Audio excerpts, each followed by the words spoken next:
The Tonight Show interview was supposed to celebrate Karen Williams' work as a substance abuse counselor and her 20 years of sobriety.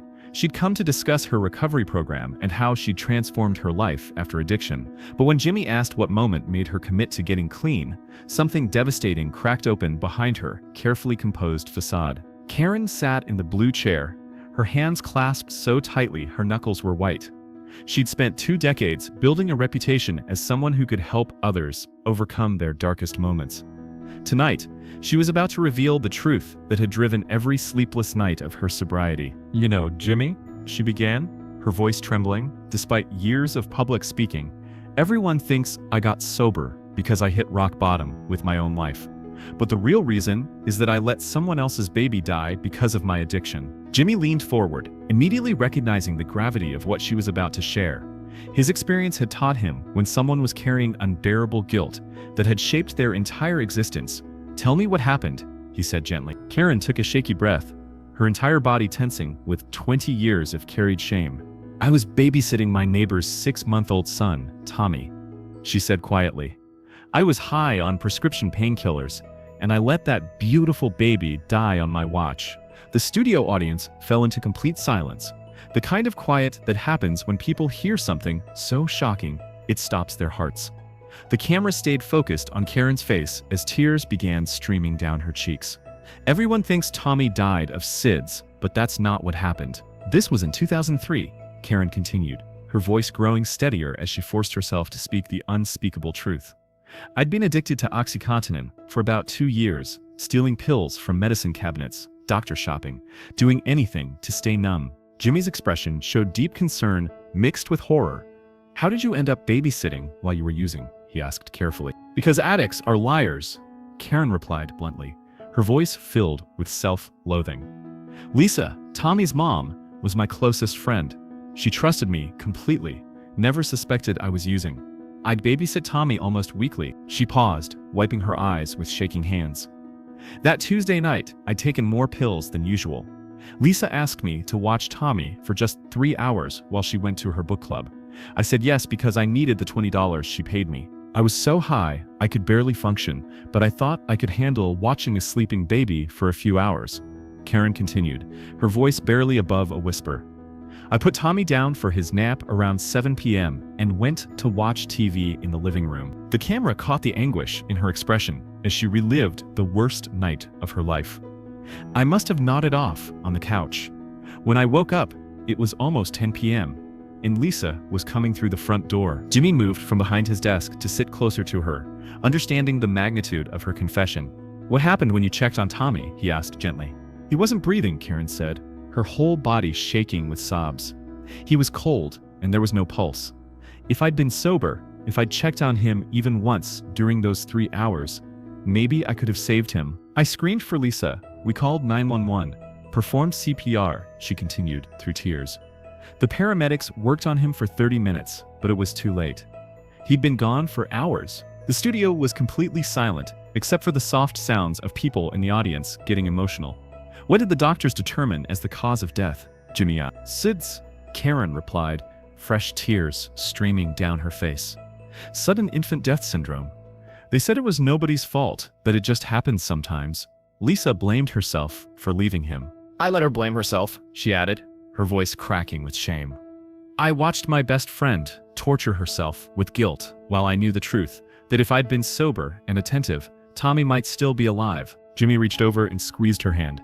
"How did you cope with that knowledge?" he asked. "I didn't," Karen admitted honestly. "I used more drugs to numb the guilt, which made everything worse. I became a functioning addict for 2 more years, helping Lisa plan Tommy's memorial service while hiding my secret. Lisa started a SIDS Awareness Foundation in Tommy's memory," she continued, anger at herself evident in her voice. "She asked me to be on the board because she said I understood her pain better than anyone. I was living a complete lie." Jimmy's own eyes were beginning to water. "When did you finally get clean?" he asked. "When Lisa got pregnant again," Karen said firmly. "She asked me to be the godmother, to help her with the new baby. I looked at her trusting face and knew I couldn't risk another child's life. I checked myself into rehab the next day," she continued. "I told Lisa I had a problem with prescription drugs, but I never told her the whole truth about Tommy. I was too much of a coward. The first year of sobriety was torture. she admitted, her voice growing quieter. Every day, I thought about confessing. But I knew it would destroy Lisa. She'd already lost her son. I couldn't bear to take away her peace about his death too. Jimmy turned to address the camera. Karen's story shows how addiction doesn't just destroy the user, it can have devastating consequences for innocent people. The thing is, Karen added, finding her voice as someone who'd lived with unbearable guilt, addiction makes you capable of things you never thought possible. The drugs didn't make me evil, but they made me negligent when a baby's life depended on me being present. She looked directly into the camera. If you're watching this and you're struggling with addiction while caring for children, please get help before something irreversible happens. No high is worth a child's life. And if you're someone who suspects a caregiver might be using, she continued with fierce determination, trust your instincts. Don't leave your children with anyone whose judgment might be compromised, even people you love and trust. Jimmy wiped his own eyes, clearly moved by her honesty.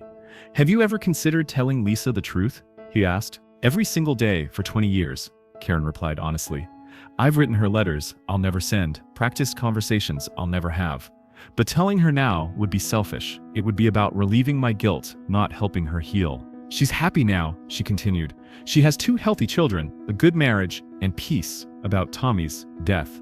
My confession would shatter all of that. For what? So I can feel better about myself? Jimmy stood up and helped Karen to her feet. Karen Williams, everyone, he announced. Someone brave enough to share a truth that could destroy her to help protect other children. The audience rose in subdued applause, understanding they'd witnessed something profound rather than entertaining. This was recognition of courage, accountability, and the devastating consequences of addiction. As the show ended, Jimmy kept his arm around Karen's shoulders. Thank you for sharing something so painful, he whispered. You just gave people a wake-up call about the real consequences of addiction. 6 months later, Karen's testimony led to new safety protocols for childcare providers and mandatory drug screening policies.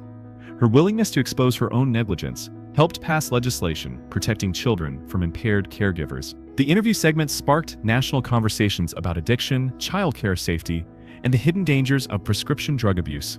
Treatment centers reported increased admissions after Karen's appearance. Karen received thousands of messages from parents who said her story made them reconsider their trust in caregivers and implement better safety measures.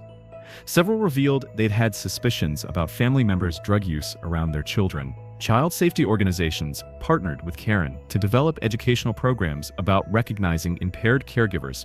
Her insights helped create screening tools that have prevented other tragedies. Jimmy featured addiction specialists and child safety experts regularly on his show after that interview, using Karen's story to highlight the intersection of substance abuse and child endangerment. Today, Karen continues her addiction counseling work with a specific focus on parents and caregivers struggling with substance abuse.